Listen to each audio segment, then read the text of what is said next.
হরে Krishna. Jagannath veg কিচেনের পক্ষ থেকে সবাইকে জানাচ্ছি কৃষ্ণপ্রীতির শুভেচ্ছা ও ভালোবাসা। আশা করছি প্রভু শ্রী জগন্নাথ দেবের কৃপায় সবাই ভালো আছেন। তা আজকে চলে এসেছি আবার একটি রেসিপি নিয়ে, এটি হচ্ছে বাঁধাকপির অমলেট। তো বাঁধাকপির অমলেট তৈরি করার জন্য বাঁধাকপিটা থাকছেই। এখানে হচ্ছে আমি বাঁধাকপির ওপরের থেকে হচ্ছে খোলসগুলো হচ্ছে আমি একটা একটা করে ছাড়িয়ে নিয়েছি, প্রায় 8-10 পিসের মতো। এবারে হচ্ছে এটাকে আমি একটু ভাপিয়ে নেব। তার জন্য কড়াইতে হচ্ছে আমি গরম জলের মধ্যে একটু লবণ দিয়ে সেটাকে হচ্ছে একটু ভাপিয়ে নেব ঢাকা দিয়ে। তো দুই মিনিটের মতো একটু হচ্ছে ভাপিয়ে নিয়েছি। এবারে হচ্ছে ঢাকা তুলে এবারে এটাকে আমি আবার একটু উল্টে পাল্টে একটু ভাপিয়ে নিচ্ছি। 2 থেকে 3 মিনিটের মতো ভাপানো হয়ে গেলে এবার এটাকে হচ্ছে আমি জল থেকে যে তুলে নিয়েছি, দেখুন কত অনায়াসে এটা এভাবে উঠে আসছে। তো এই তো দেখুন, এটা হচ্ছে ভাপানো হয়ে গেলে এর থেকে যে এক্সট্রা যে গন্ধটা সেটাও চলে যায়, আর হচ্ছে পাতাটাও আমার হচ্ছে সফট হয়ে একদম নরম হয়ে গেছে। এবার এটা থেকে হচ্ছে এক্সট্রা যে জলটা সেটাকে হচ্ছে ভালো করে ঝারিয়ে নিয়ে এবার এক সাইডে রেখে দিচ্ছি। এবার আমি চলে যাব পরবর্তী প্রসেসিংয়ে। তো এখানে আমি হচ্ছে এই বাঁধাকপির ভিতরে পোর করার জন্য এখানে আমি নিয়েছি হচ্ছে আলু। তো এখানে আলু আমি আগে থেকে সিদ্ধ করে ম্যাশ করে রেখেছিলাম। এবার চুলায় হচ্ছে প্যান বসিয়ে দিয়েছি। এবার এটাতে হচ্ছে আমি দিয়ে দিচ্ছি তেল। তেলটা গরম হয়ে এলে দিয়ে দিচ্ছি ফোড়নের জন্য সামান্য একটু হিং, আর হচ্ছে দিয়ে দিচ্ছি কারি পাতা। তো কারি পাতাটা এখানে অপশনাল, আপনাদের হাতের কাছে থাকলে দিলে পারলে দিবেন, নয়তো বা এটাকে স্কিপ করতে পারেন। আমার কাছে ছিল তাই আমি কারি পাতাটা দিয়েছি, দিলে এটার স্মেলটা অনেক সুন্দর আসে।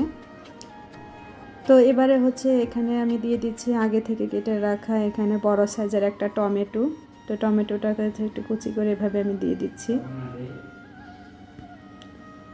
এবার টমেটোকে একটু ভালো করে নেড়ে চেড়ে এবার এটাতে দিয়ে দিচ্ছি একটু লবণ স্বাদ মতো, দিয়ে দিচ্ছি মটরশুঁটি, আর দিয়ে দিচ্ছি পনির।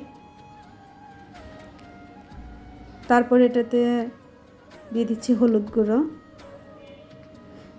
আর দিয়ে দিচ্ছি কাঁচামরিচ কুচি। এবার এটাকে হচ্ছে ভালো করে একটু নেড়ে চেড়ে মিশিয়ে নিব। তো এটা হচ্ছে একটু মেশানো হয়ে গেলে এবার এটাতে আমি হচ্ছে আগে থেকে মেশ করে রাখা যে আলুটা ছিল সেটা দিয়ে দিচ্ছি। দিয়ে এবার এটার সাথে আলুটাকে ভালো করে মিশিয়ে নিব। মিশিয়ে একটু ভালো করে ভেজে নিয়ে এবার হচ্ছে এখানে দিয়ে দিব আগে থেকে ভেজে রাখা হচ্ছে ভাজা জিরার গুঁড়ো, আর হচ্ছে একটু ধনেপাতা কুচি দিয়ে এবার এটাকেও হচ্ছে একটু নেড়ে চেড়ে ভালো করে মিশিয়ে নিব। তো এটা আমার হচ্ছে মেশানো শেষ। এখন এটাকে আমি হচ্ছে নামিয়ে নিব। তো আমার হচ্ছে বাঁধাকপির ভেতরে দেওয়ার জন্য পুরটা রেডি হয়ে গেছে। এবার দেখুন আমি এটাকে কিভাবে হচ্ছে অমলেট তৈরি করছি। তো বাঁধাকপির উপরে হচ্ছে এবার আমি অল্প অল্প করে একটু একটু করে আলুর পুরটা দিয়ে ভালো করে হচ্ছে একটু ছড়িয়ে দিলাম। দিয়ে এবার এটাকে হচ্ছে বাঁধাকপিটাকে এবার দেখুন আমি এপাশে ওপাশ করে কিভাবে মুড়ে দিচ্ছি পুরটাকে। এটা হচ্ছে অনেকটা হচ্ছে মোগলাইয়ের ভাজের মতো করা। তো এই তো আমার এটা ভাজ দেওয়া হয়ে গেছে, এটা রেডি। তো দেখুন আমি আপনাদের সুবিধার জন্য আমি আরও একটি তৈরি করে দেখিয়ে দিচ্ছি আমি এটাকে কিভাবে ভাজ করলাম। আলুর পুরটা দিয়ে এই তো এভাবে হচ্ছে আমি এটাকে ভাজ করে নিয়েছি বাঁধাকপিটাকে। তো এটা ভাজ করাটা একদম অনায়াসেই হয়ে আসে। দেখুন একটু ভালো করে ভাজটা দিতে হয় যেন হচ্ছে আলুর পুরটা যেন বেরিয়ে না আসে। তো এই তো আমার আলু পুরটা সবগুলোতে হচ্ছে ঢুকিয়ে আমি হচ্ছে এভাবে নিয়ে নিয়েছি, রেডি হয়ে গেছে এগুলো। তো এগুলো হচ্ছে আর একটু ভালো করে বাইন্ডিংয়ের জন্য আমি এগুলোতে হচ্ছে একটু বেসনে চুবাবো। তো তার জন্য এখানে আমি আলাদা একটা বাটি নিয়েছি, বাটিতে 3 চামচ পরিমাণ বেসন দিয়ে দিচ্ছি। দিয়ে হচ্ছে এখানে দিয়ে দিচ্ছি লবণ, আর দিয়ে দিচ্ছি সামান্য একটু হলুদ। দিয়ে এবার হচ্ছে আমি এটাতে হচ্ছে একটু জল দিয়ে এবার ভালো করে একটু একটা ব্যাটার তৈরি করব। তো ব্যাটারটা খেয়াল রাখতে হবে যেন এত বেশি পাতলাও না হয় আবার এত বেশি ঘনও না হয়। মোটামুটি এরকমই টেক্সচারের একটা হচ্ছে ব্যাটার তৈরি করে নিয়েছি আমি।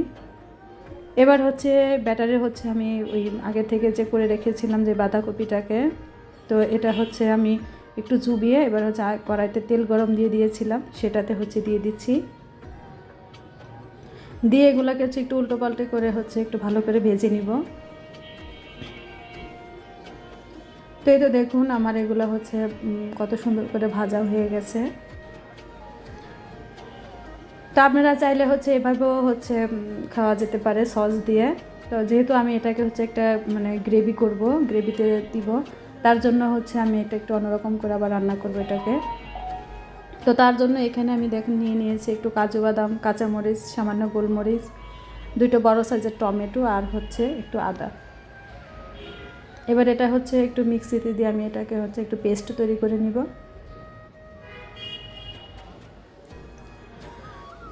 তো এই তো আমার পেস্টটা এখন রেডি।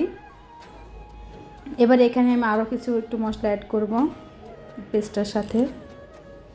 তো এখানে প্রথমে আমি দিয়ে দিচ্ছি স্বাদ মতো লবণ, দিয়ে দিচ্ছি জিরার গুঁড়ো, ধনে গুঁড়ো আর অল্প একটু গরম মশলা গুঁড়ো।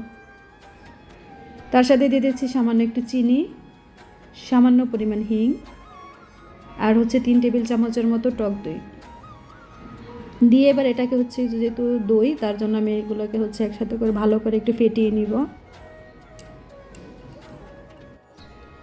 তো মশলাটা হচ্ছে এখানে আমি ভালো করে রেডি করে নিলাম।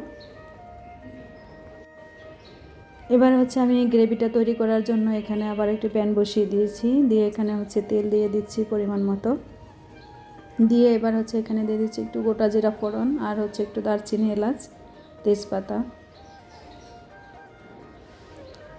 এবার হচ্ছে ফোড়নটা হয়ে এলে এবার হচ্ছে আমি যে মশলার ব্যাটারটা তৈরি করে রেখেছিলাম সেটা এখন দিয়ে দিব।